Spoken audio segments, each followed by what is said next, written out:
కార్యక్రమమును వీక్షిస్తున్న మీ అందరికీ యేసుక్రీస్తు నామమున వందనములు.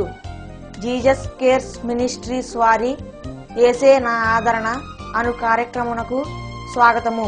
ఇప్పుడు మా నాన్నగారు పాస్టర్ వై మోహన్ రావు గారు దైవ సందేశం అందించెదరు.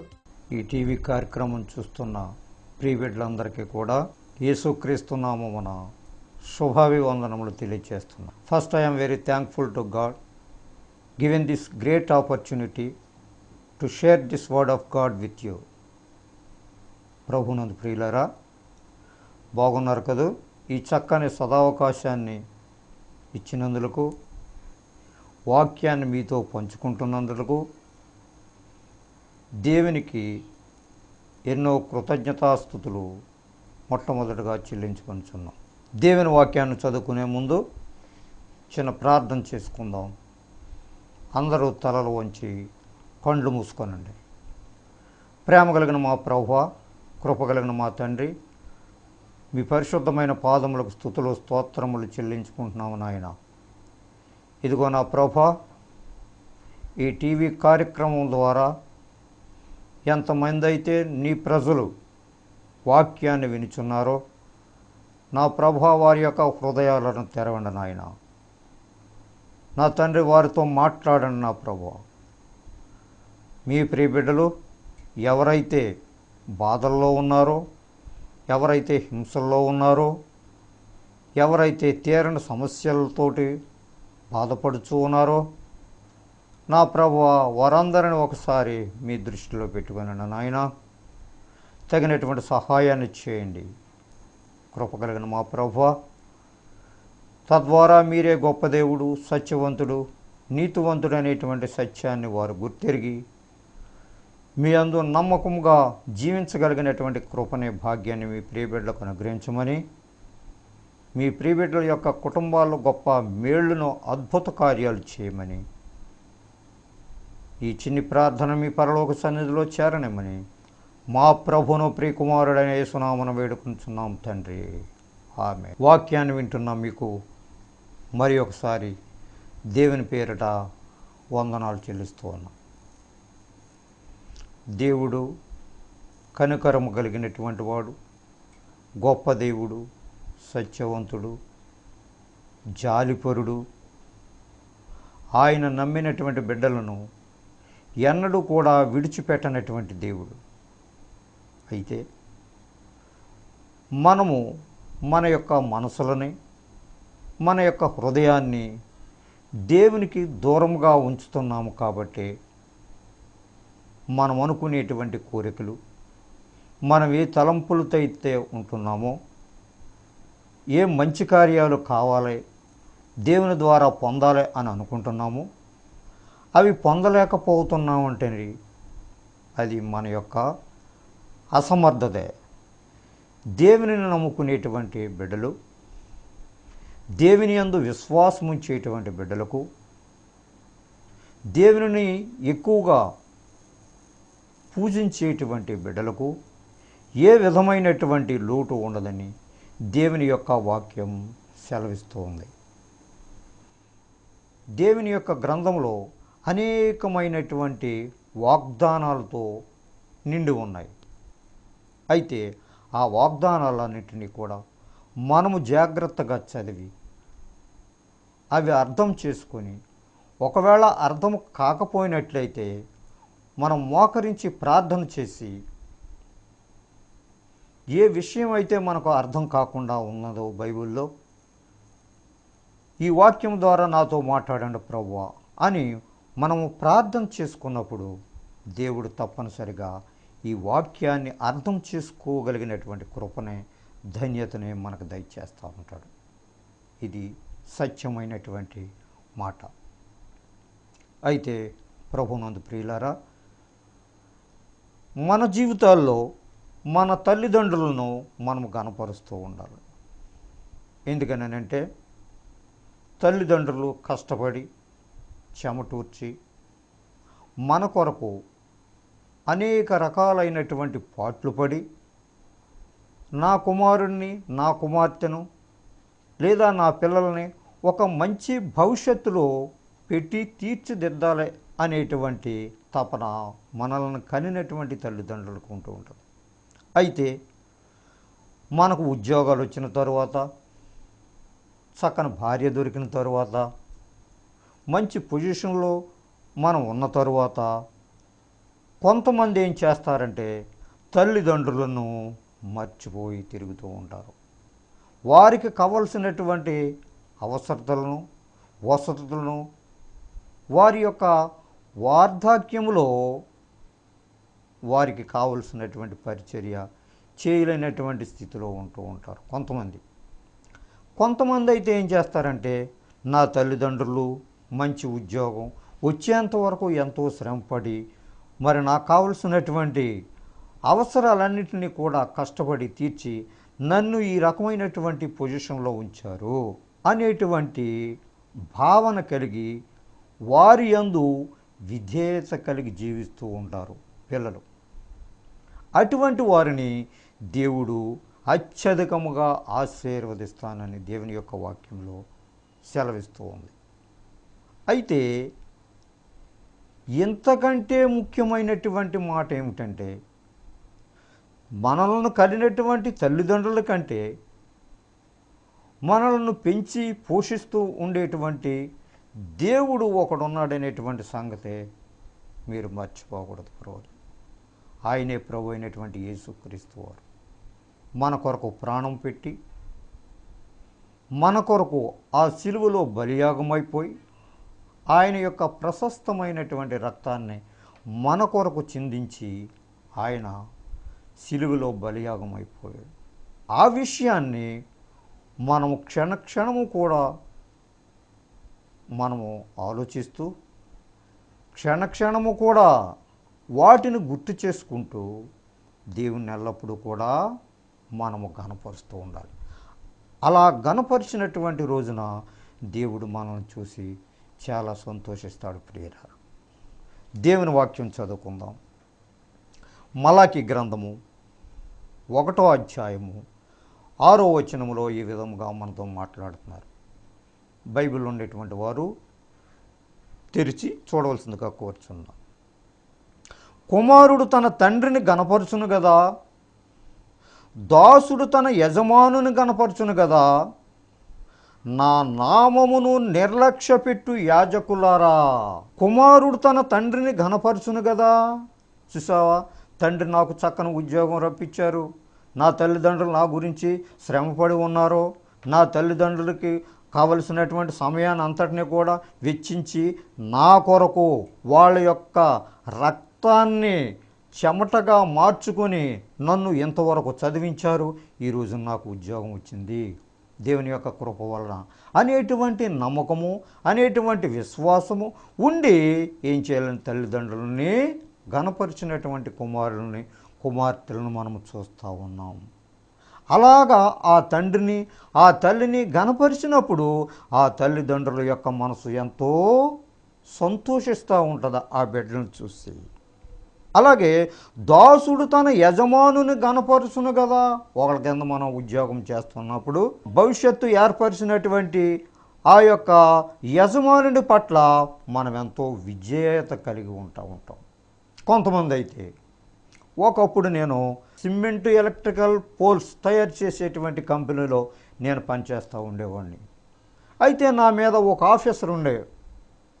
ఆ ఆఫీసర్ గారు వచ్చేటప్పటికి నేనెంతో భయముతోటి భక్తితోటి ఆయనకి ఎదురెళ్ళిపోవటం, ఆయన మోటార్ సైకిల్ తీసుకొని ప్రక్కన పెట్టడం, ఆయన కావలసినటువంటి పరిచర్య అంతా కూడా అతనికి నేను చేస్తూ ఉండేవాడిని. అక్కడ ఆయన కింద నేను చిన్న ఉద్యోగస్తుడిని అయినప్పటికీ కూడా నా యొక్క బిహేవియర్ను చూసి, అంటే నా యొక్క ప్రవర్తన చూసి ఆయన నన్ను ఎంతగానో మెచ్చుకునేవాడు, నాకేం కావలసిన సహాయం చేసేవాడు. ఎందుకని ఆయనకు లోబడి ఉండి ఆయన పట్ల ఎప్పుడూ నేను గౌరవ భావాలతో ఉండేవాడిని. కాబట్టి ఆ విధమైనటువంటి మనసు ఆయనకు కలిగింది.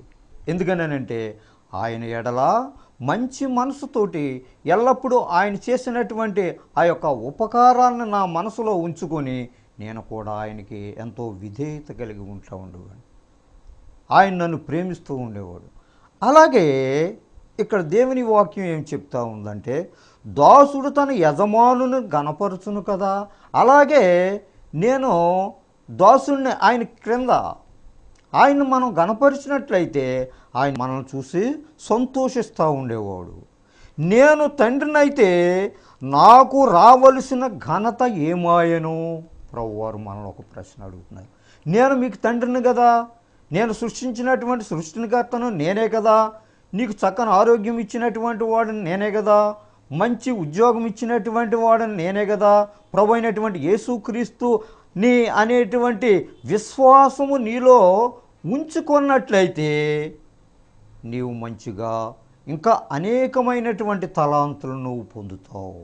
అయితే ఇక్కడ ఏమంటున్నారో, నా నామమును నిర్లక్ష్యపెట్టు యాజకులారా.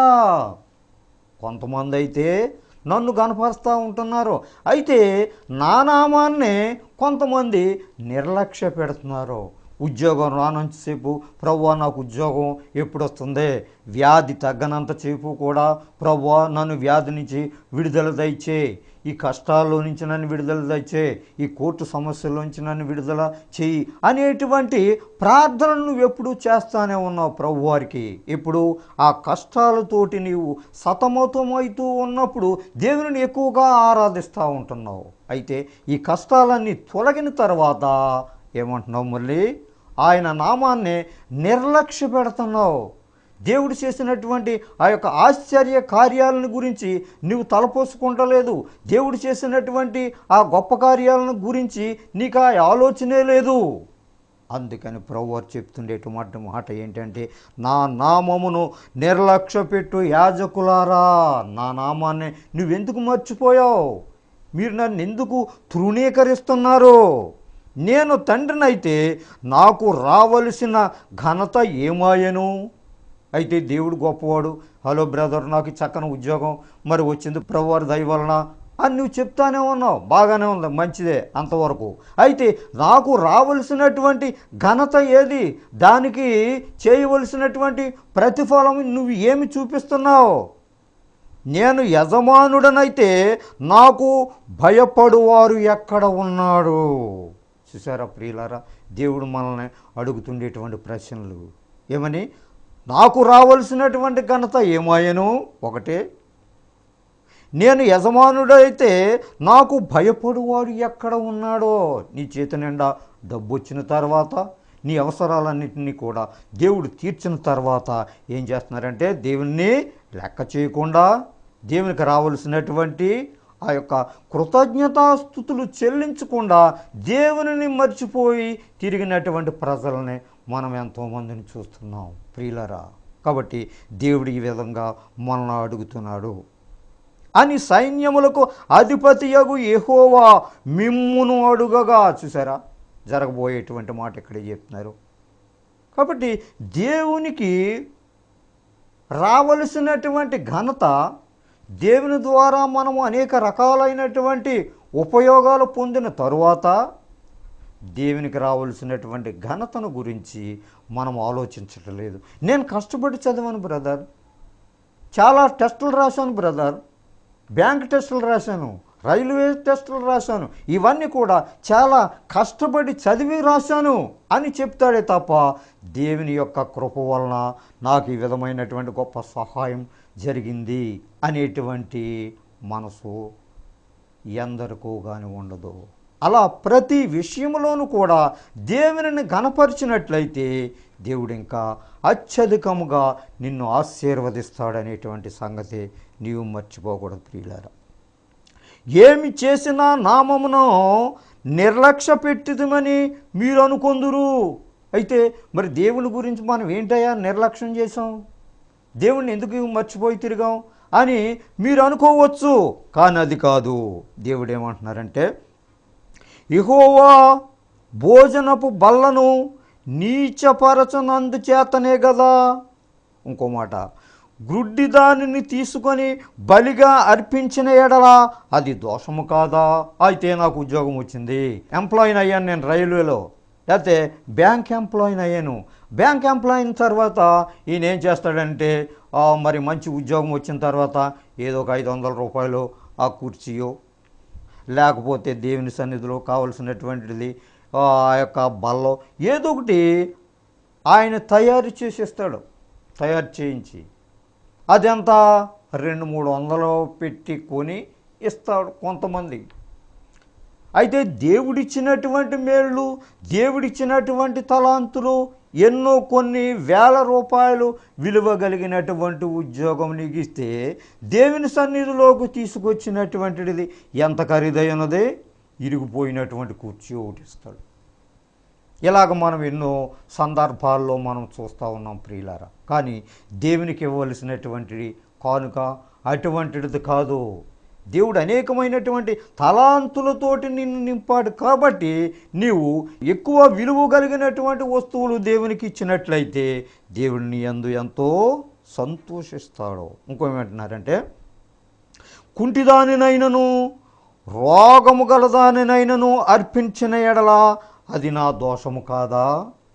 చూసారా, రోగము గలదానినైనను అర్పించిన ఎడల అది దోషము కాదా? మందిరాల్లోకి కొన్ని వస్తువులు తీసుకొస్తూ ఉంటారు. ఈ తీసుకొచ్చినటువంటి వ్యక్తి ఏం చేస్తారంటే ఇంటిలో పనికి రానటువంటి వస్తువులన్నిటినీ కూడా గుళ్ళో పెడతా ఉంటారు. అది ఆయనకి సాటిస్ఫాక్షన్, అంటే ఆయనకి సంతృప్తికరంగా ఉంటుందా, పోన్లే దేవుడు నాకు ఇది ఇచ్చాడు కాబట్టి ఇదైనా నేను ఇస్తాను, ఇదే గొప్ప కానుక అని అనుకుంటాడంటే దేవునికి పని చేయనటువంటిది. లేకపోతే సెకండ్ హ్యాండ్స్ కొనుక్కొచ్చి ఇచ్చినటువంటి వారు ఎంతోమందిని మనం చూస్తూ ఉంటాం.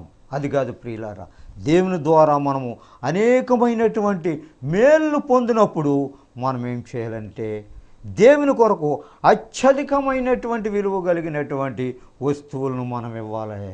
అంతకంటే విలువైనటువంటి పని ఏంటంటే దేవుని యొక్క పరిచర్య చేయాలి. దేవుని యొక్క మందిరం కట్టినప్పుడు కానీ, దేవునికి ఏదన్నా వస్తువులు కొని ఇవ్వాలనేటువంటి తలంపు వచ్చినప్పుడు కానీ మనం ఏం చేయాలంటే నిస్వార్థముతోటి ఆ పని చేసినప్పుడు దేవుడు మనల్ని చూసి చాలా ఆనందిస్తూ ఉంటాడు. ఎందుకనంటే నా కుమారుడు నా యందు విశ్వాసము కలిగి నా ద్వారా పొందినటువంటి మేళ్లను మర్చిపోకుండా తిరిగి ఈ నా కుమారుడు నా గురించి ఈ సేవ చేశాడు, లేకపోతే నా కుమారుడు నా ప్రియ బిడ్డలకు ఈ పరిచర్య చేశాడు అనేటువంటి తలంపు దేవునికి కలుగుతూ ఉంటుంది. తద్వారా నీ కుటుంబాల్లో గొప్ప ఆశ్చర్య కార్యాలు దేవుడు చేస్తూ ఉంటాడు.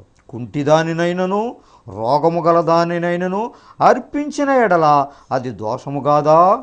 అట్టి వాటిని నీ అధికారికి ఇచ్చిన ఎడల అతడు నీకు దయచూపునా? మరలా ఇక్కడ ప్రశ్న వేస్తున్నాడు. నీ పై అధికారే ఉన్నాడని అనుకో, ఆయన ద్వారా నీవు అనేక రకాలైనటువంటి మేలు పొందావు అనుకో. మేలు పొందిన తరువాత ఆయనకి ఇవ్వాల్సినటువంటి బహుమానం కుళ్ళిపోయినటువంటి ఆ యాపిల్ పండు, లేకపోతే ఇంకోటో, లేకపోతే ఆ బత్తాయి పండులో ఏ ఒకటి నీకు కలిగి ఉన్నటువంటిది ఏం చేస్తున్నావయ్యి? మంచిది కానిది ఏమైనా ఇస్తే నీ పై ఆఫీసర్కే బహుమానంగా ఇచ్చినట్లయితే ఆయన తీసుకుంటాడా? అంగీకరిస్తాడా?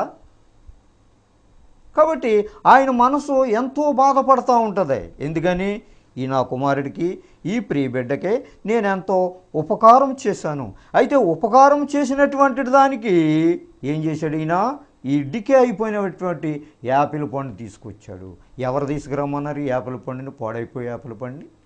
కాబట్టి ఇటువంటి పద్ధతి కలిగినటువంటి మనుషులు కూడా ఉన్నారు.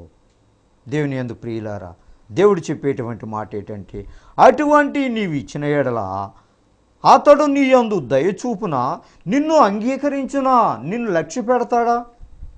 ఆ మనుషుడు నీ యందు ఇంకా ఏ రకమైనటువంటి మేలు చేయాలైనా కానీ ఆయనకు మనసు ఒప్పదు. అలాగే దేవుని పట్ల కూడా దేవునికి నీవు మంచిది ఇచ్చినట్లయితే, నిస్వార్థంతో నీవు ఏ పైనైనా చేసినట్లయితే దేవుడు ఏం చేస్తానని చెప్తున్నారు ఇక్కడ? అత్యధికమైనటువంటి మేలుతో నింపుతాను, నిన్ను ఆశీర్వదిస్తాను అనేటువంటి సత్యాలను ఇక్కడ మనకు బోధిస్తున్నాడు. ప్రియులారా, దేవుడు మనకు కటాక్షము చూపునట్లు ఆయనను శాంతిపరుచుడి. చూసారా, మన యందు కనికరం పడాలనంటే దేవుడు మన ఎడల ప్రేమ చూపాలనంటే దేవుడు మనకు అనేకమైనటువంటి మేళ్ళతోటి నింపాలి అని అంటే ఆయనను ఏమంటున్నారో శాంతిపరచుడి. శాంతిపరచుడంటే నీకు కావలసినటువంటి సమస్తాన్ని ఇచ్చేయమని కాదు, నీకు ఉండేటువంటి తలాంతులన్నింటినీ కూడా అమ్ముకొని దేవుడికి ఇచ్చేయమని కాదు. దేవుడు ఏం చెప్తున్నాడంటే నీవే నాకు కావాలి, నీ హృదయాన్ని సరిచేసుకో అని దేవుడు మనకే చెప్తున్నాడే తప్ప మన యందు దేవుడు వీటిని కూడా మరి తీసుకోవాలని కాదు. దేవుడు ఈ భూ ప్రపంచాన్ని, ఈ సృష్టిని సృష్టించేటువంటి దేవుడు, మనకు అన్ని తలాంతులను ఇచ్చేటువంటి దేవుడు, మన నుంచి ఏమీ ఆయన కోరుకోడు. కాబట్టి దేవుడు చివరగా చెప్పేటువంటి ఒక మాట ఒకటి ఉంది. చూడండి ప్రియులారా, యెషయా గ్రంథము 1వ అధ్యాయము 15వ వచనములో ఏ విధంగా మాట్లాడుతున్నారు. మీరు మీ చేతులు చాపునప్పుడు మిమ్మును చూడక నా కన్నులను కప్పుకొందును. నువ్వేదైనా అవసరతలో ఉన్నప్పుడు, నువ్వేదైనా తీరని సమస్యలో ఉన్నప్పుడు, నువ్వు చేతులు చాపి నాకు ప్రార్థన చేసినప్పుడు ఏమంటున్నారు ఇక్కడ, నా కన్నులను కప్పుకొందును. ఎందుచేతనంటే నువ్వు బ్రతుకుండేటువంటి దినాల్లో నీవు నన్ను లెక్క చేయలేదు, నా ద్వారా నీ ఉద్యోగం వచ్చింది, నీవు నాకు లెక్క చేయలేదు, దేవుని ద్వారా రాలేదని నువ్వు చెప్పుకుంటున్నావు, కష్టపడి సంపాదించానని నీవు చెప్పుకుంటున్నావు. అటువంటి పరిస్థితుల్లో ఏమంటున్నారంటే నా కన్నులను నేను కప్పుకుందును. మీరు బహుగా ప్రార్థన చేసినను నేను వినను. నువ్వెంత మొరకెట్టుకున్నా, నువ్వెంత బ్రతిమాలినా నీ ప్రార్థన నాకు ఇష్టం ఉండదు. కాబట్టి ఏమంటున్నారు, మిమ్మును కడుగుకొనుడి, శుద్ధి చేసుకొనుడి. దేవునికి స్తోత్రం, హల్లెలూయా. మిమ్మును కడుగుకొనుడి, శుద్ధి చేసుకొనుడి. నీవే దేవుని యొక్క వాక్యము చేత నిన్ను నీవు కడుగుకో, దేవుని యొక్క మాటల చేత నిన్ను నీవు కడుక్కో. దేవుని వాక్యం ఏమైతే చెప్తా ఉన్నదో దాని ప్రకారంగా జీవించు. అదే నాకు కావలసింది. దేవుని యందు ప్రియులారా, మీ యొక్క మనసులు ఏ రకంగా ఉన్నాయో, దేవునికి ఎంత దగ్గరగా ఉంటున్నారో, దేవునికి ఏ విధమైనటువంటి ప్రార్థనలు చేస్తున్నారో అది మీకే తెలియాలి. దేవునికి మీకు ఉండేటువంటి సాంగత్యాన్ని ఇంకా మంచిగా పెంచుకొని దేవునిలో భయభక్తి కలిగినటువంటి జీవితాన్ని మీరు ఏర్పాటు చేసుకున్నట్లయితే దేవుడు మిమ్మల్ని ఎంతగానో అత్యధికముగా ఆశీర్వదించి దీవించి మీ కుటుంబాల్లో మంచి మేళ్ళు చేస్తానని వాగ్దానం చేసినటువంటి దేవుని మనము నిండారుగా ఆయన్ని పూజించుకోవడం ద్వారా మనకెంతో ఉపయోగకరమై ఉన్నది. అట్టి కృప మనందరకు దేవుడు దయచేయునుగాక. రోమీయులకు రాసిన పత్రిక 12వ అధ్యాయము 3వ వచనం నుంచి 10వ వచనం వరకు ఇలా రాయబడి ఉన్నది. తన్ను తాను ఎంచుకొన తగిన దానికంటే ఎక్కువగా ఎంచుకొనక దేవుడు ఒక్కొక్కనికి విభజించి ఇచ్చిన విశ్వాస పరిమాణ ప్రకారము తాను స్వస్థ బుద్ధి గలవాడొకటకై తగిన రీతిగా తన్ను ఎంచుకొనవలనని నాకు అనుగ్రహింపబడిన కృపను బట్టి మీలోనున్న ప్రతివానితోనూ చెప్పుచున్నాను. ఒక్క శరీరములో మనకు అనేక అవయవములుండినను ఈ అవయవములన్నింటికీ ఒక్కటే పని ఎలాగూ ఉండదో అలాగే అనేకులమైన మనము క్రీస్తులో ఒక్క శరీరముగా ఉండి ఒకనికొకరము ప్రత్యేకముగా అవయవములమై ఉన్నాము. మనకు అనుగ్రహింపబడిన కృప చొప్పున వేర్వేరు కృపావరములు కలిగిన వారమై ఉన్నాము గనుక ప్రవచన వరమైతే విశ్వాస పరిమాణము చొప్పున ప్రవచింతము, పరిచర్య అయితే పరిచర్యలోను, బోధించువాడైతే బోధించుటలోను, హెచ్చరించువాడైతే హెచ్చరించుటలోను పని కలిగి ఇందుము. పంచిపెట్టువాడు శుద్ధ మనసుతోనూ, పై విచారణ చేయువాడు జాగ్రత్తతోనూ, కరుణించువాడు సంతోషముతోనూ పని జరిగింపవలెను. మీ ప్రేమ నిష్కపటమైనదై ఉండవలెను. చెడ్డదానిని అసహించుకొని మంచిదానిని హత్తుకొని ఇండుడి. చిన్న ప్రార్థన చేసుకుందాం. కళ్ళు మూసుకొనండి ప్రియులారా. కృపగల నాయన, ప్రేమ కలిగిన మా ప్రభా, నీ వాక్య భాగములు వింటున్న మీ ప్రజలపై మీ మెండైన దీవెనలతో నింపిన నాయన, వాక్యాన్ని అర్థం చేసుకోగలిగినటువంటి కృపను దయచేయండి నాయన.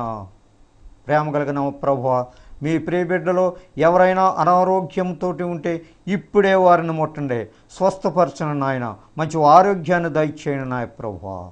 కుటుంబాల్లో శాంతి సమాధానాన్ని మీరు దయచేయండి తండ్రి. ఎల్లప్పుడూ కూడా మీరే గొప్ప దేవుడు, సత్యవంతుడు అనేటువంటి సత్యాన్ని గుర్తెరిగి మీ యందు భయభక్తులు కలిగేటువంటి జీవితాన్ని ప్రతి ఒక్కరికి ప్రసాదించమని ఈ చిన్ని ప్రార్థన పరలోక సన్నిధిలో చేరనేమని మా ప్రభును ప్రియకుమారుడైన యేసునామమున వేడుకొనుచున్నాం తండ్రి.